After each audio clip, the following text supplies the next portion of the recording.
Hello YouTube, this is Bruno. Minecraft farms in 3 minutes, and I haven't done one of these in a while. This is a series where I look very briefly at the farm that I built on my survival servers. So I joined a new server a couple of weeks ago, and some of the farms I built are old designs, like those. Some of the farms are new designs, and we'll have a look at this one today.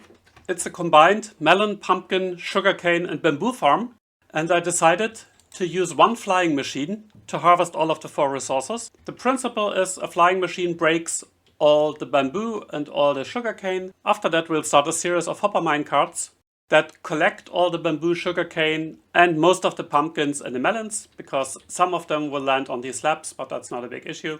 So we set a sufficient number of minecarts to pick up all the drops.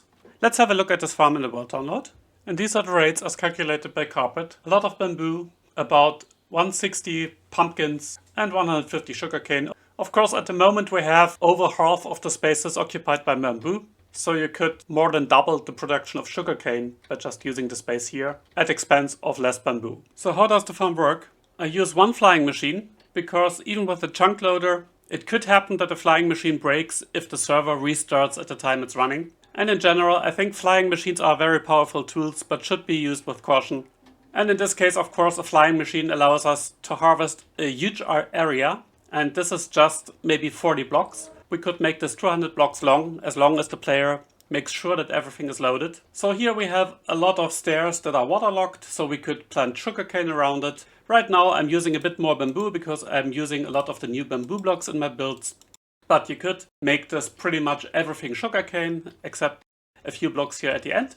And on the other hand, we have 3 rows of melons and pumpkins, and I know that this is not the optimal pattern, but this pattern allows me to have 3 rows and not 2 because of the push limit of the flying machine.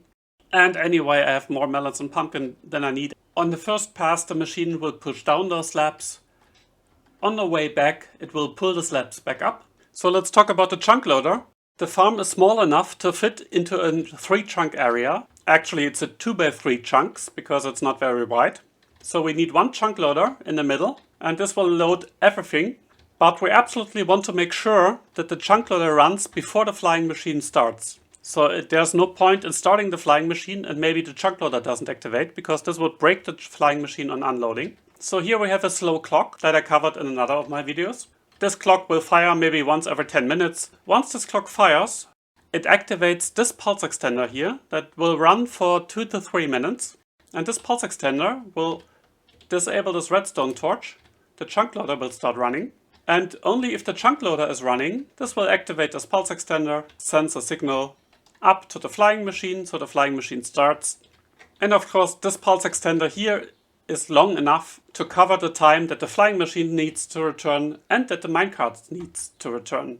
And all of these minecarts will end up here in this minecart heating station by Inspector Talon, which is very nice because it doesn't need a wither skull or an amethyst cluster, so you can build it without having silk touch. And the minecarts go back into this dispenser, and the items go into this water stream and are picked up here by this double speed hopper.